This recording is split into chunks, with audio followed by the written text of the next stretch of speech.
Rain slashed against Lily's face as she sprinted through the dimly lit streets of East Harbor, her thin jacket providing little protection against the November downpour.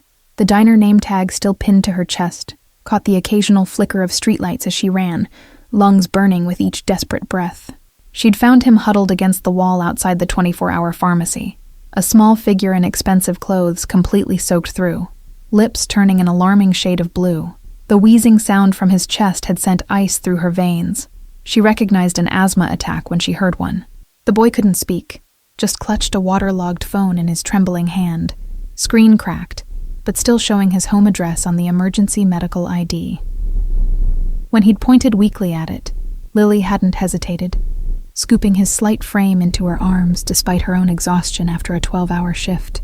The mansion loomed ahead now, an imposing structure of stone and iron gates at the top of Blackwood Hill, a neighborhood Lily had only ever glimpsed from a distance. The contrast between her worn sneakers splashing through puddles and the manicured grounds beyond the gate felt like crossing between worlds. She pressed the intercom with shaking fingers, the boy's breathing growing more labored against her shoulder as she sheltered him with her body. "Please," she gasped into the speaker. "I found a boy. He can't breathe. He needs help immediately." The gates swung open with surprising speed, and Lily staggered forward, her legs burning with the effort of carrying the child up the long driveway. Light spilled from the massive front door as it opened, silhouetting a tall figure whose commanding presence was felt even at a distance. "What's happening?" The man's voice cut through the storm with knife-edge precision, neither raised nor panicked, but filled with quiet authority that made Lily's spine straighten instinctively. Before she could answer, his eyes fell on the small figure in her arms. "Thomas!" The single word contained more emotion than Lily would have thought possible, the man's composed demeanor fracturing for just an instant. He moved with startling speed, closing the distance between them in long strides, taking the boy from her arms with gentle hands that belied his intimidating presence. "Asthma attack," Lily explained quickly, her nursing training kicking in despite her fear. "He needs his inhaler immediately, and probably a nebulizer treatment. I found him 3 blocks from the pharmacy." He couldn't speak. The man's dark eyes assessed her with unnerving intensity, taking in her soaked waitress uniform, the shadows of exhaustion under her eyes, and something in his expression shifted. "Inside," he commanded, already turning toward the door, his son clutched protectively against his chest. The entrance hall dwarfed any room Lily had ever stood in, with marble floors and soaring ceilings that made her sudden awareness of her dripping clothes and muddy shoes all the more acute. A woman in what appeared to be a housekeeper's uniform appeared instantly, directed by the man's quick, "Get Dr. Hayes, now." Within moments, the house erupted into controlled chaos. A middle-aged man in casual clothes but carrying a medical bag appeared. The boy was whisked to a nearby room, and Lily found herself standing alone in the middle of the vast hallway, water pooling beneath her feet. She contemplated simply slipping away, her task complete, when that commanding voice stopped her. "You found my son." The statement hung in the air between them, not a question, but an assessment, as the man returned to the hallway. In the light, Lily could see him clearly now, tall and broad-shouldered, in an expertly tailored shirt, dark hair cut precisely, features that might have been handsome if not for the intensity that made them almost predatory. "Yes," Lily managed, fighting the urge to step backward under his scrutiny. "Outside the pharmacy on Westfield. He couldn't speak but showed me his medical ID with this address." She hesitated, then added, "I'm studying nursing. I recognize the symptoms." Something flickered across his features. Surprise, perhaps, or reassessment. "You carried him 3 blocks uphill in this storm." Bertway. His eyes tracked over her slight frame with a look that might have been grudging respect. Most people in this city would have called an ambulance and walked away. The unspoken implication that an ambulance would have been unwelcome hung between them, adding to Lily's growing unease about exactly whose home she'd entered. "Is he going to be all right?" she asked instead, rubbing her arms against both the chill and her rising anxiety.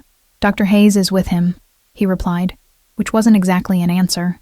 His gaze hadn't left her face, studying her with an intensity that felt like being dissected. "You're shivering. Come." Again, not a request but a command, delivered with the casual confidence of a man unaccustomed to being refused. He led her through the mansion to what appeared to be a small sitting room, where a fire already blazed in an ornate fireplace. "Sit," he instructed, moving to a cabinet and retrieving 2 crystal glasses. "Drink this. It will warm you." The amber liquid burned pleasantly down Lily's throat, bringing sensation back to her numbed extremities. "Thank you," she murmured, suddenly acutely aware of her surroundings. The priceless artwork on the walls, the hand-knotted carpet beneath her worn shoes, the quiet opulence that spoke of old money and power. A discreet knock at the door preceded the doctor's entrance. "He's stabilized," the man reported, his manner respectful but not subservient. The combination of cold and exertion triggered a severe attack. With rest and continued treatment, he should recover fully by morning. Relief visibly passed through the father's body, a minute relaxation of shoulders that had been held rigid with tension. "Thank you, doctor." The medical man nodded and retreated, leaving them alone again in a silence punctuated only by the crackling of flames. "My name is Alexander Blake," he said finally, studying her over the rim of his glass. "And you are?" The question carried weight beyond mere introduction, an assessment, a categorization of exactly who had entered his carefully controlled domain. "Lily Carter," she replied, struggling not to fidget under his gaze. "I work at Mel's Diner on Westfield. I was walking home when I found your son." She hesitated, then added, "Why was he out alone in this weather? Especially with asthma?" The question was presumptuous, and she knew it immediately. Something dangerous flashed in Alexander's eyes. "My son," he said, each word precisely measured, "was meant to be at his piano lesson with his tutor, who will no longer be employed as of tonight." The controlled fury in his voice made Lily's pulse quicken. "I should go," she said, setting down her glass and rising. "I'm glad Thomas will be all right." She had taken 2 steps toward the door when his voice stopped her. "You have medical training," he stated flatly. "More than basic first aid, given how quickly you assessed Thomas's condition." 3 years of nursing school, Lily admitted, tucking a damp strand of hair behind her ear. "I work nights at the diner to pay tuition. 1 more semester until graduation." Alexander nodded slowly, as if confirming something to himself. "And yet you still stopped to help a child in the rain, carrying him uphill when you must have been exhausted from your shift." His gaze was assessing, calculating in a way that made Lily feel like she was being valued, rather than merely seen. "Thomas has severe asthma," he continued, setting down his glass with deliberate precision. "It's been poorly controlled since his mother's death 2 years ago. His previous nurse quit suddenly last week. Family emergency, supposedly." The implication in his tone suggested he didn't entirely believe the excuse. "I've been interviewing replacements, but finding someone both qualified and discreet has proven challenging." His eyes never left hers, measuring her reaction with unnerving focus. "Mr. Blake, I should really be going," Lily said, feeling increasingly uneasy under his scrutiny. The rain still pounded against the windows, punctuating the silence between them like distant gunfire. "I'm offering you a job, Ms. Carter," he stated flatly, ignoring her attempt to leave. "Live-in nurse for Thomas. Your tuition covered in full plus salary. You'd have your own suite in the East Wing, complete privacy when off duty." Lily blinked, certain she had misheard. "You want to hire me? You don't know anything about me." The absurdity of it, offering employment to a soaking wet waitress who had appeared on his doorstep, momentarily overrode her growing suspicion about exactly who Alexander Blake might be. "I know you recognized an asthma attack instantly. I know you carried a child through a storm rather than leaving him. I know you're intelligent enough to be nearly finished with nursing school, despite clearly struggling financially." His eyes narrowed slightly. "I'll know everything else about you by morning." A chill that had nothing to do with her wet clothes ran down Lily's spine. "Everything else?" she repeated, her voice dropping to barely above a whisper. "Background check, references, academic records." He waved a hand dismissively, as if these were trivial matters. "But I already know what matters. Thomas responded to you. He let you help him, which is unusual. He doesn't trust easily." The grandfather clock in the corner ticked loudly in the silence that followed. "Why would you trust me with your son?" Lily finally asked, meeting his gaze directly. "Especially if he doesn't trust easily?" Something flickered across Alexander's face. Vulnerability, perhaps, gone so quickly she might have imagined it. "Because I saw how you looked at him. Not as the son of whoever you think I might be, but as a child who needed help. That's rare in my experience." 3 days later, Lily stood in what was now her room, a suite larger than the entire apartment she had shared with 2 roommates. Morning sunlight streamed through floor-to-ceiling windows overlooking manicured gardens, where fountains sparkled in the distance. The decision had been impulsive, perhaps reckless, packing her meager belongings, explaining to her stunned roommates, requesting emergency leave from her nursing program, which had been mysteriously pre-approved. Yet something about the intensity in Alexander's eyes when he spoke of his son had resonated with her. Her new wardrobe had arrived that morning, simple but clearly expensive clothing that somehow fit perfectly, though she'd never provided measurements. The note accompanying them had been terse. Appropriate attire for household staff. A knock at the door revealed Mrs. K. Winters, the housekeeper, a stern woman with silver-streaked hair and impeccable posture. "Thomas is awake," she announced without preamble. "Mr. Blake instructed that you should join them for breakfast to establish routine." The dining room, like everything else in the mansion, was unnecessarily grand.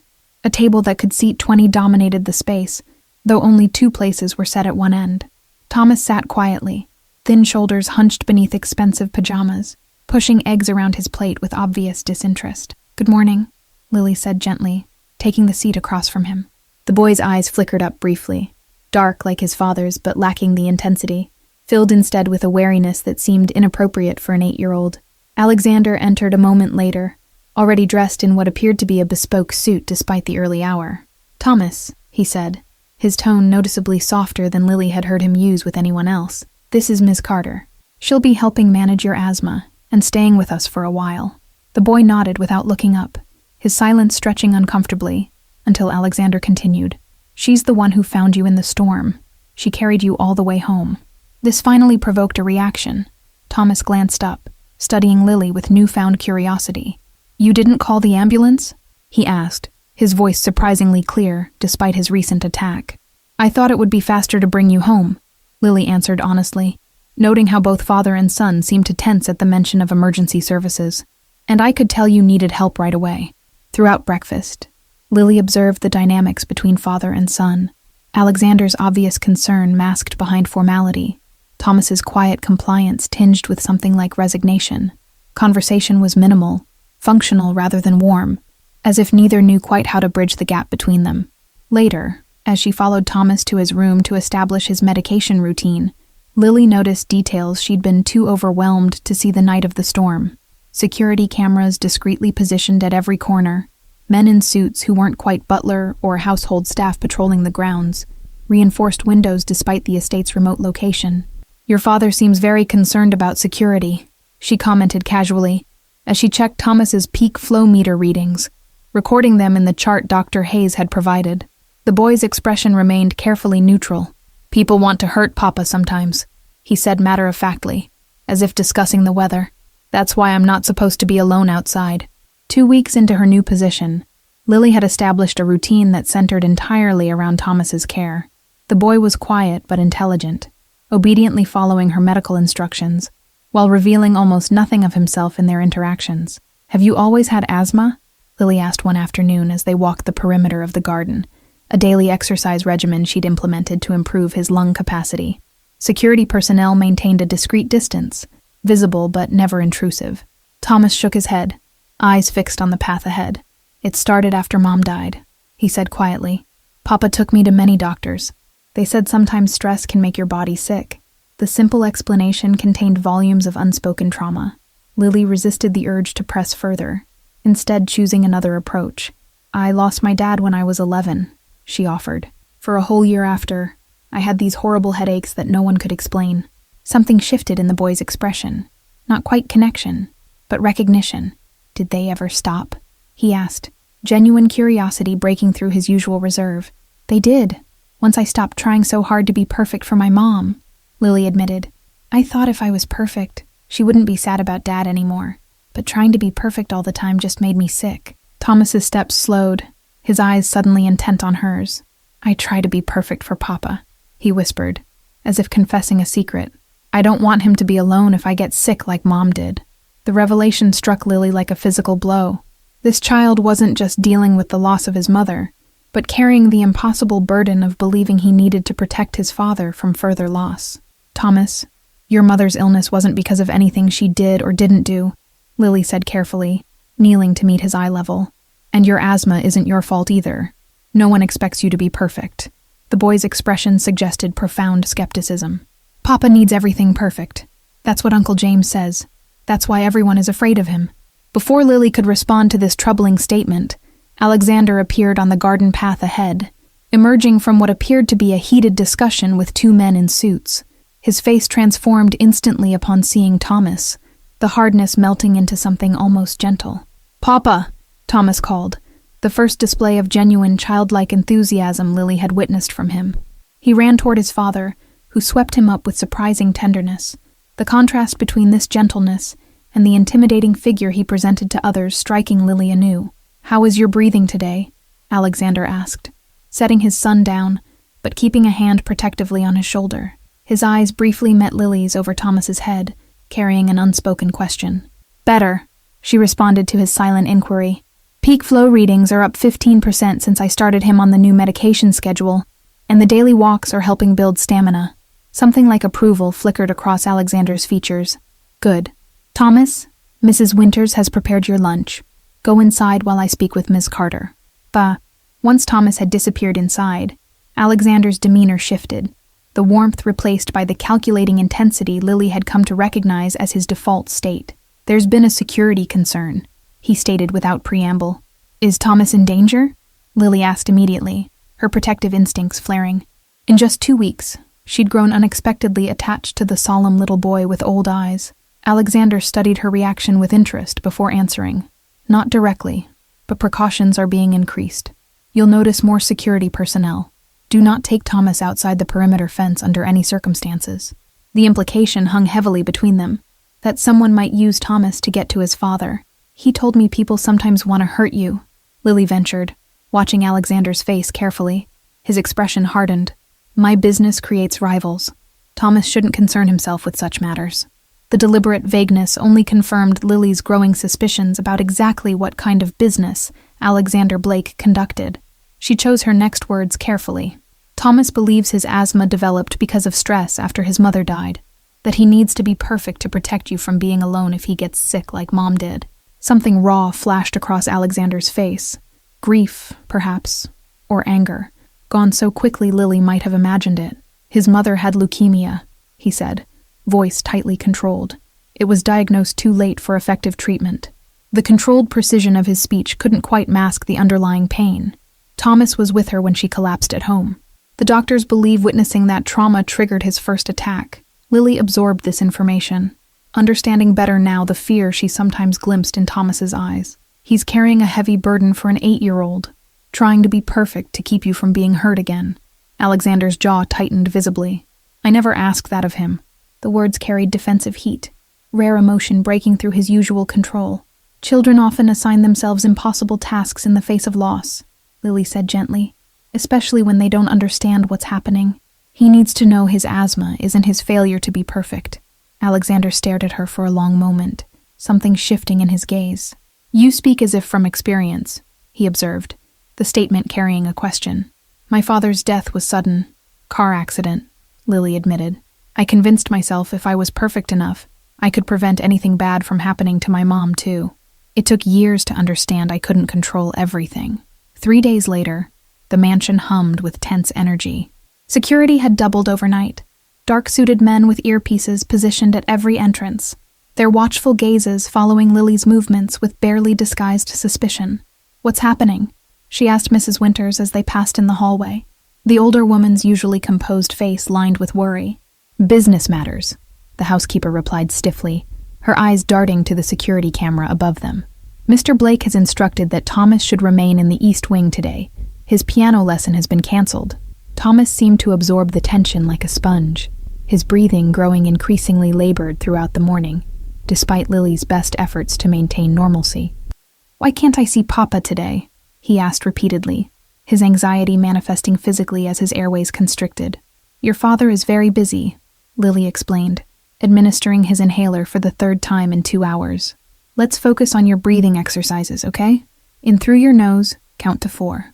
By afternoon, Thomas's condition had deteriorated significantly.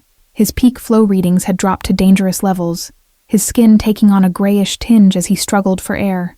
"I need Dr. Hayes," Lily told the security guard stationed outside Thomas's room, medical urgency overriding her usual deference to the household's mysterious protocols. "Now, and Mr. Blake needs to be informed." The guard's eyes widened at Thomas's obvious distress. "Mr. Blake is unavailable," He left strict instructions not to be disturbed under any circumstances. "This is a medical emergency," Lily insisted, her voice sharp with authority she didn't know she possessed. "His son can't breathe. Get the doctor or I'm calling an ambulance myself." The threat of outside intervention galvanized the guard into action. Within minutes, Dr. Hayes arrived, his face grim as he assessed Thomas's condition. "Severe bronchoconstriction," he murmured, preparing a nebulizer treatment with practiced efficiency. "Likely triggered by stress. Has something upset him today? The increased security, his father's absence, the canceled lessons. He senses something's wrong," Lily explained, holding Thomas's hand as the medication was administered. "His anxiety triggers the asthma, which increases the anxiety." Hours passed intense vigilance, Dr. Hayes eventually leaving with instructions to monitor Thomas through the night. "If his oxygen levels drop below 92%, call me immediately," he instructed, his expression grave. Lily sat beside Thomas's bed, one hand resting lightly on his chest to feel each labored breath, the other checking his oxygen monitor. His eyes fluttered open occasionally, panic rising before Lily would soothe him back to fitful sleep. The grandfather clock in the hallway had just struck midnight when the bedroom door opened silently. Alexander stood in the threshold, his usual impeccable appearance disheveled, tie loosened, a small cut visible on his jawline, eyes burning with some unreadable emotion. "How is he?" Alexander asked, his voice barely above a whisper as he approached the bed. The moonlight streaming through the window illuminated Thomas's pale face, making him appear almost ghostly against the dark sheets. "Stable, but fragile," Lily answered honestly. The attack was severe, brought on by emotional distress. He knew something was wrong today, and not being able to see you escalated his anxiety. Alexander's carefully maintained control seemed to crack as he sank into the chair on the opposite side of the bed. "I was trying to protect him," he said, the words carrying a weight of irony, "by staying away while I handled a situation." The cut on his jaw, the rumpled appearance, the situation. Lily didn't need explicit confirmation of what had occurred today. "You can't protect him by disappearing," she said softly. "That only confirms his worst fears." Alexander's eyes met hers across Thomas's sleeping form. "You're not afraid to speak directly to me," he observed, something like respect coloring his tone. "Most people in this house wouldn't dare." "There have been others before you," Alexander said quietly, fingers absently tracing the small cut on his jaw. "Nurses, tutors, specialists, all professionally qualified, but none willing to challenge me about what Thomas truly needs. They saw only what I could do to them, not what I was doing to him." Lily felt the weight of this admission, how this dangerous man had surrounded himself with people too afraid to speak truth, creating an isolation that extended to his son. "Fear creates distance," she observed, watching Thomas's chest rise and fall with each breath. "And children sense distance more acutely than adults. It's why he thought he needed to be perfect." "I'm not employed to fear you," Lily replied simply. "I'm here for Thomas. And right now, what he needs is his father, not the businessman, not the—" She hesitated, then continued, "not whatever else you might be." Something dangerous flickered across Alexander's face before softening as he looked down at his son. "His mother used to say the same thing," he admitted, gently brushing hair from Thomas's forehead, "that I needed to separate my worlds better." Morning found them still there, Lily having dozed in her chair while Alexander maintained his vigil. Thomas woke first, his eyes widening in surprise at finding his father asleep at his bedside, hand still resting protectively on his arm. "Papa?" he whispered, voice scratchy from the previous day's struggle. Alexander woke instantly, years of vigilance evident in the immediate alertness that replaced sleep. "I'm here, Thomas," he said softly, relief evident in his eyes as he noted his son's improved color and steadier breathing.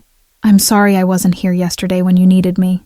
With a simple apology, perhaps the first Thomas had ever heard from his father, seemed to affect the boy profoundly. "You're not disappointed that I got sick again?" he asked hesitantly, vulnerability plain on his small face. Alexander's expression crumbled, the composed mask falling away completely. "Never," he said fiercely. "Your health is not something you can control through willpower. It's not a failure or weakness." Over the following weeks, subtle but significant changes transformed the household. Security remained tight, but Alexander began including Thomas in more aspects of his daily life, taking meals together consistently, scheduling regular time for just the two of them, explaining his absences honestly when business required them. Lily observed these changes with quiet satisfaction, recognizing the delicate balance being struck between Alexander's dangerous world and his devotion to his son. Her own role evolved as well, becoming less formal caretaker and more trusted ally to them both. "He smiles now," Alexander commented one evening as they watched Thomas playing in the garden, his breathing strong and even after a month of consistent treatment and reduced stress. "I hadn't realized how rarely that happened before you came." Lily felt warmth bloom in her chest at the observation. "Children are resilient when they feel secure," she replied. "He doesn't feel he has to carry the weight of your happiness anymore." Alexander's gaze shifted to her face, studying her with the intensity that still made her pulse quicken, though no longer from fear. "And what about you, Lily?" he asked, using her first name for the first time. "Are you secure here, between these worlds you've crossed into?"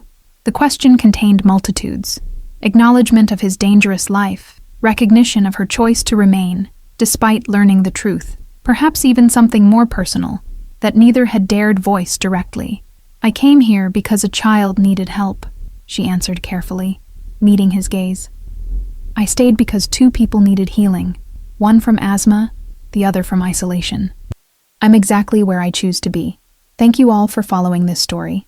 If you've enjoyed it, please write in the comments where you're watching from. And don't forget to like, subscribe, and share this video, as your support is important for me to continue creating these stories for you.